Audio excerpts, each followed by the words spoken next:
Brian Wheeler, Antonio Harvey, second half of the program now, and we are joined by the fabulous television voice of the Oklahoma City Thunder.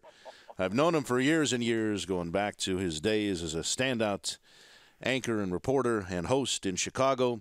And now he brings the joys of Thunder basketball to Oklahoma City fans near and far. And we're tickled that he's joined us as he prepares for a telecast of his own tonight, the Thunder and the Kings in Sacramento. Speaking, of course, of Brian Davis. Hi, Brian. Wheels, and the older we get, the better we were, right? Absolutely. Our memories get only sharper about our own accomplishments. And is that what I have to look forward to? As you get older? Yeah, exactly right, Tonio. That's exactly right.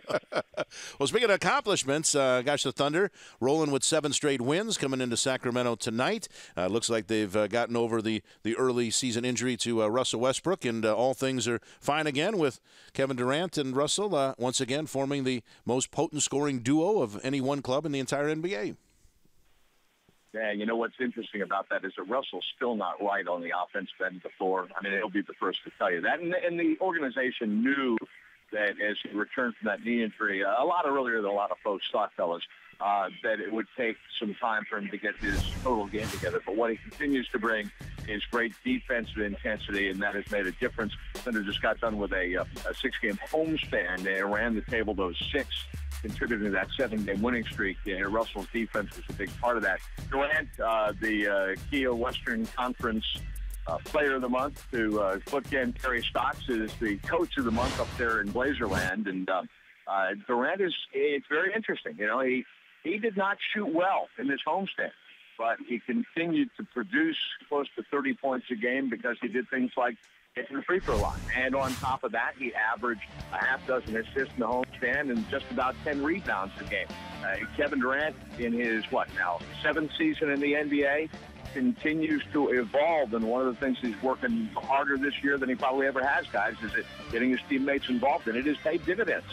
You know, when I look at this team, the first 2 guys that come to mind, obviously Russell Westbrook and Kevin Durant. But last season you had a third scorer in Kevin Martin. He departs and goes up to Minnesota. Who stepped up to take over that role as your third scorer, that guy you can count on night in and night out to put the ball in the basket and relieve some pressure? Right now, Antonio, it's pretty much a committee deal, and it's Reggie Jackson, who is the Thunder's 4th leading scorer, and Jeremy Lamb, the second-year pro out of the University of Connecticut. Both of those guys have had big moments. Jackson on the homestand had a 14-point fourth quarter against San Antonio. Last game against Minnesota, he had 11 of his 18 total in the fourth quarter. And that's something I think is worth noting, that the Thunder 5 times this season in Oklahoma City has trailed going into the fourth quarter and has won all 5 of those games. And, guys, I'll tell you something. I'm talking about Jackson and Lamb. I'm going to tie this all together. They have been on the floor for most of those rallies, sort of late in the third quarter, early in the fourth. And so Jackson and Lamb have developed some scoring touch and have been made up for, last year Kevin Martin's 14 points a game. But really important to the organization is that they have set the table with defense. And they're both really good defenders, better than Kevin Martin and better than James Harden, if you want to go back that far. Brian, we're always curious about what people across the country are thinking about the Blazers' 15-3 start. Obviously, everybody here in Blazerland is very excited about what they're seeing. But what's the perception from other places around the division, such as OKC? Well, Brian, I thought going into the season that the Blazers, people were sleeping on them. People would talk about the top 6 teams in the Western Conference, and nobody ever talked about Portland. I thought, I don't know how smart that is, Now, did I think the Blazers would be 15-3? No, I did not. But I thought that they would be a whole lot better than people, seem to expect. When you look at the way that roster is put together now, with kind of the usual suspects like L.A., like Lillard, like Batum, and then you add to that pieces like Mo Williams and Robin Lopez. I mean, top to bottom right now, the word loaded comes to mind, and so this doesn't surprise me a whole lot. Again, 15-3 makes you an outlier under any circumstance. But the bottom line is that, the way you guys beat Indiana last night, I think probably tells the story. I mean, I've kind of tracking that game, and what are you down 5, 6, 7? But it was like a hunter tracking a deer, and ever closer and ever closer. And then finally, you get to that point late third, early first quarter, and it's like, bam, here we go. So a very strong team that plays with a great deal of composure, and let's not forget what they're able to do on the defensive end too. You mentioned that composure. You mentioned one of those up-and-coming teams. You guys do something that a lot of teams in this NBA don't do, and we're starting to see it from this Blazer team, and that's play your game no matter who you're playing against. The Oklahoma City Thunder have a swag that doesn't matter if they're playing Portland or if they're playing the Lakers, if they're playing a team from the East. They play the same type of basketball. How important is it for a team to develop that kind of identity?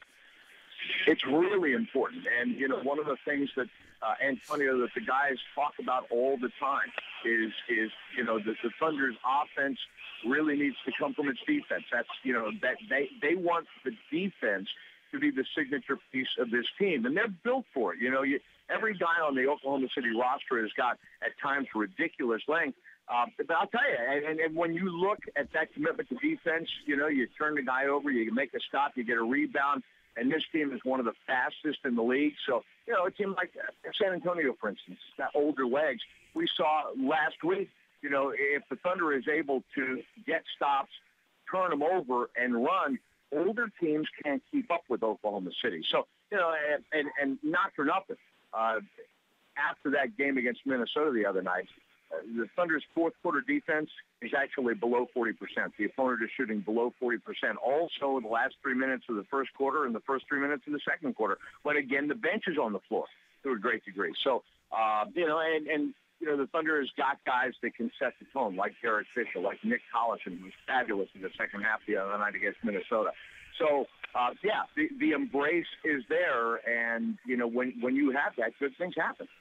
Brian, we know you have a telecast to get ready for, so we don't want to keep you any longer, but thank you so much for spending a few minutes with us and giving us a good preview of what we're going to see tomorrow night when the Thunder come to the Moda Center, and have a good telecast tonight for the matchup in Sacramento, and we'll see you tomorrow night. No DeMarcus Cousins tonight for the Sacramento Kings. Inactive with what is described as a sprained ankle, so that will be interesting. A sprained brain? Looking forward to see. You said a sprained brain? A sprained. Sprained ankle. Oh, sprained. I thought you said brain. Yeah, no. Don't start anything, Antonio. That's what he is. He's a stirrer. With you guys, and I'll look forward to seeing you tomorrow night in Portland. Thank you, Bryce. Safe travel. See you tomorrow. Thanks, guys. Thanks. Bye-bye. That sprained brain thing might be like a regular situation. Nothing that has to be singled out as a new occurrence. They deal with that every day. That's right. Sprained ankle. Well, so much for the Kings coming in with a 4-game losing streak, trying to take on the Thunder without their best player. But we'll see. Not going to happen. It should be interesting to see if they can even give the Thunder a game tonight. So very likely that Oklahoma City will be coming in with an 8-game winning streak. Miami has the longest current winning streak in the NBA at 10 in a row right now. But OKC hasn't played many road games, only 6, as Brian mentioned. Just got done with a 6-game homestand. They're unbeaten at home, 9-0, but just 3-3 on the road. 6 games at home? 6-game homestand. Wow. Blazers don't have a homestand that long, that's for sure. That means they got to pay for it with road games somewhere. So maybe that's what's starting tonight in Sacramento. If nothing else, it'll be the second of a back-to-back for the Thunder tomorrow night here in Portland.